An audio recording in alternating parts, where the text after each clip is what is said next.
Local for you. NBC4 at 5 starts now. A big day for Central Ohio as officials announce a $20 billion computer chip facility is coming to New Albany. Good afternoon. We thank you for joining us for NBC4 at 5. I'm Jennifer Bullock. And I'm Brad Johansson. As we take a look at the news of Intel's arrival, it comes to light as it did last week when a Jersey Township trustee told NBC4 about a 10-year development coming to Jersey Township. Well, tonight, NBC4 delivering team coverage. Karina Chung hearing from the Ohio Chamber of Commerce about the jobs that this will bring to Central Ohio. But first, Jamie Ostroff just heard from Governor Mike DeWine, Intel execs, and other high-ranking officials. Jamie, what did they have to say about this so-called game changer for the state of Ohio?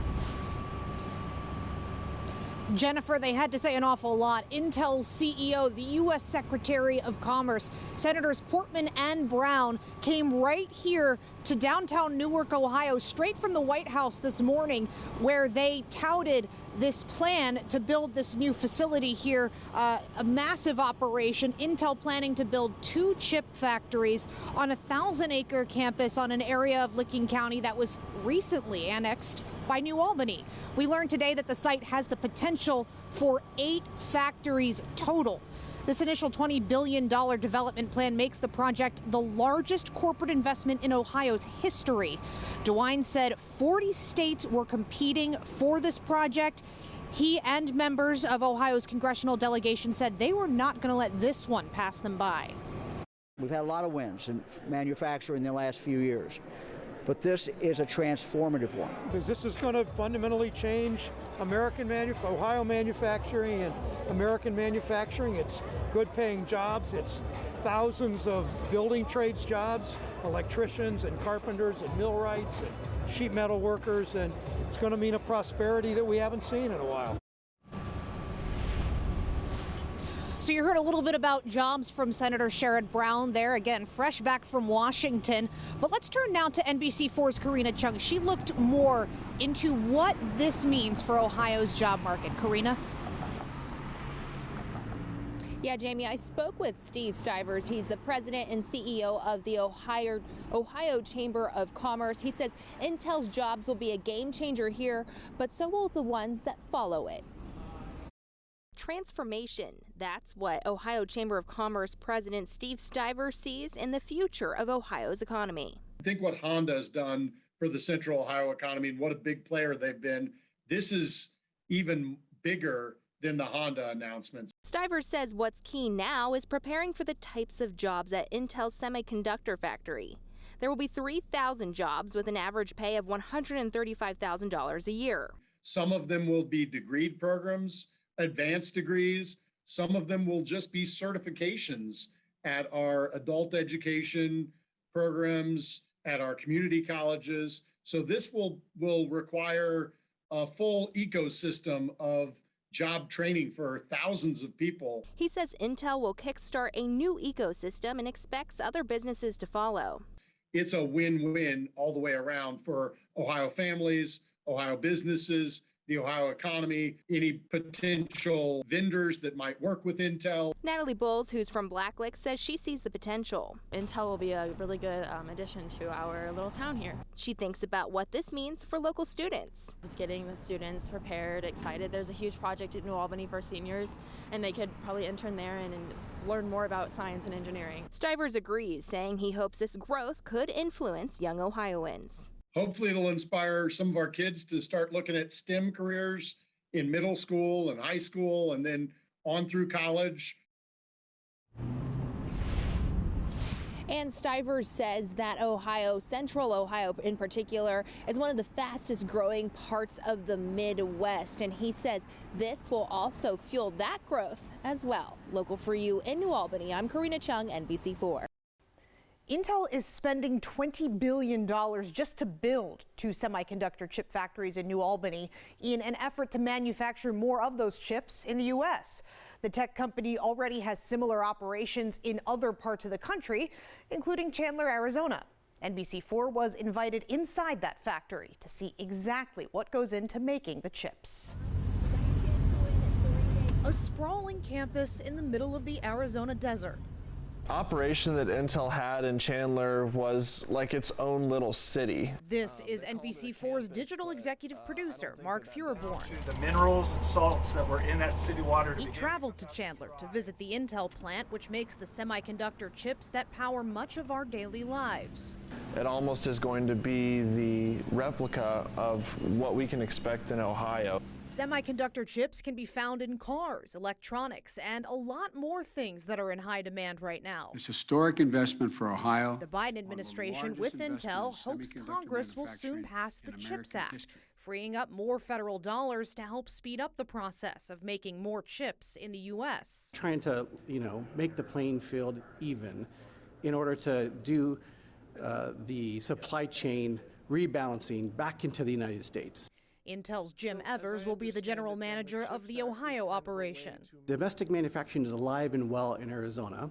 I'm excited to expand that to Ohio. And Mark got to witness the 24/7, 365 manufacturing process firsthand. After suiting up in a clean room, They don't want you to have a single piece of hair or anything fall off and contaminate the floor or the surface of anything in there. he had to leave his camera behind. Because of proprietary rules and some of the trade secrets, of course, we were not allowed to film inside. But it's just this room shrouded in yellow light, and you just see end-to-end machinery pumping away with different tasks. Intel provided us with this video of the factory floor, officially named Fab 42, which we are allowed to show you. It almost looked like a scene out of the movie Monsters, Inc.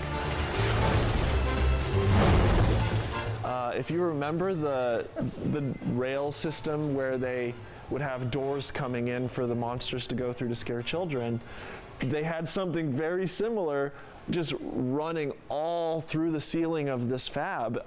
It's the automated superhighway, which hustles materials between different sections of the fab throughout the manufacturing process before the chips get shipped around the world.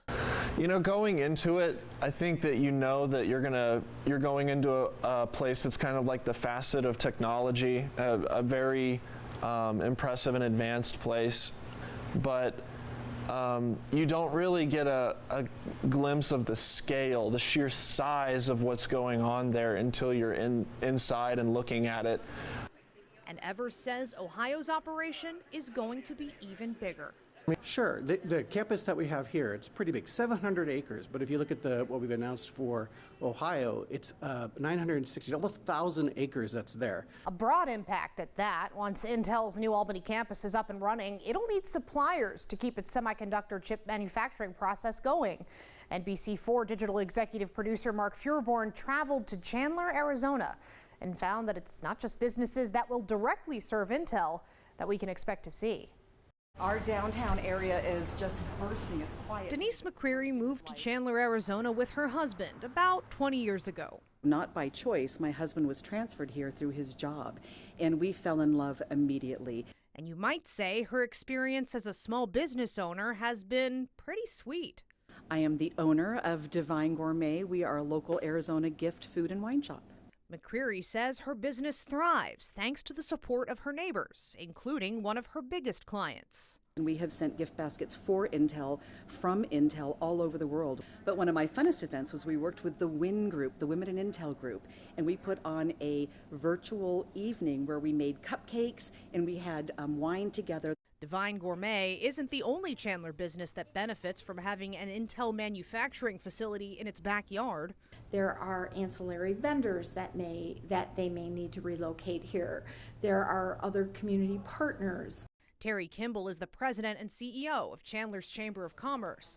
More than 4 decades after Intel set up shop in the Phoenix suburb, the business community around it is still growing. We're at 100% occupancy in our downtown that we have to build up and out in order to accommodate any more new business here in town. You can't bring a company into your community employing 12,000 people that you figure that they have to have more than one person per household.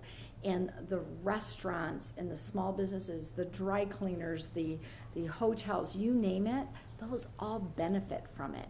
According to data provided by Intel, the company spent $7.2 billion with Arizona-based organizations in 2021 and supports 1.5% of all jobs across the entire state. Here in Ohio, New Albany Mayor Sloan Spalding expects the impact to be no different. We had a meeting just a couple of weeks ago with some Intel suppliers that are looking to move to Ohio. So Intel's here, but they're bringing 50, 100 suppliers. This is a great economic development opportunity for the entire region. And it isn't just the for-profit sector. Intel says the company, its foundation, and its employees gave $7 million to Arizona-based charities just last year. To see more of our reporting on the Intel impact, head to NBC4i.com. Intel has factories in Chandler, Arizona, Hillsboro, Oregon, and Rio Rancho, New Mexico. We're going to take everything that we've learned from Arizona, New Mexico, and Oregon and bring it to Ohio. Linda Chan is with Intel's Global Public Affairs team. I asked her to walk me through the data the company provides on each campus's environmental impact. For example, the 955,000 megatons of greenhouse gases emitted in Chandler in 2021. Chan says the company is trying to reduce that. In April, we announced a new commitment to reach net zero operational greenhouse gas emissions by 2040. Although we really don't know how we're going to achieve that yet. You know, it's not something we can really just buy our way out of. It's something that we really, as a company, as an industry with our supply chain, have to go figure out. Chan says Intel is also working to figure out how to improve its impact on the local water supply. Semiconductor manufacturing is water intensive, but over the last 4+ decades, we've really refined and optimized our process to be able to conserve, reuse, and recycle as much water as we possibly can. Data for Intel's Chandler plant shows less water usage with each passing quarter in 2021. We also have a goal to be net positive for our water use by 2030. That means every drop of fresh water used by Intel gets recycled, cleaned, and put back into the water supply. Chan says some of Intel's plants are already doing that, but others are only returning about 80% of the water they use. She said the bottom line: we want to be a good neighbor. We want to be an asset to the community. And listening is a part of that. Intel works with local advocates like the Community Environmental Working Group in New Mexico. I spoke with its chair, John Bartlett, in March. They're more open, they're more providing stuff than almost anybody you can find. They also have more resources than almost anybody you can find. Intel has employees that are part of the working group, which collaborates on ways to shrink the Rio Rancho plant's environmental footprint. And Bartlett says they've gotten results, including better pollution abatement equipment and taller smokestacks to make emissions less bothersome on the ground. Made in Ohio and made in America is no longer just a slogan. It's happening. When the best damn band in the land ushers in a crowd of hundreds and a Republican governor and Democrat president share the stage and then share the credit, it is, as Joe Biden said, a sign that change is on the way. The Wright brothers, Neil Armstrong, John Glenn, they defined America's spirit, a spirit of daring and innovation. Pat Chase laid out Intel's vision that builds on that legacy. And America is about to restore its competitive edge.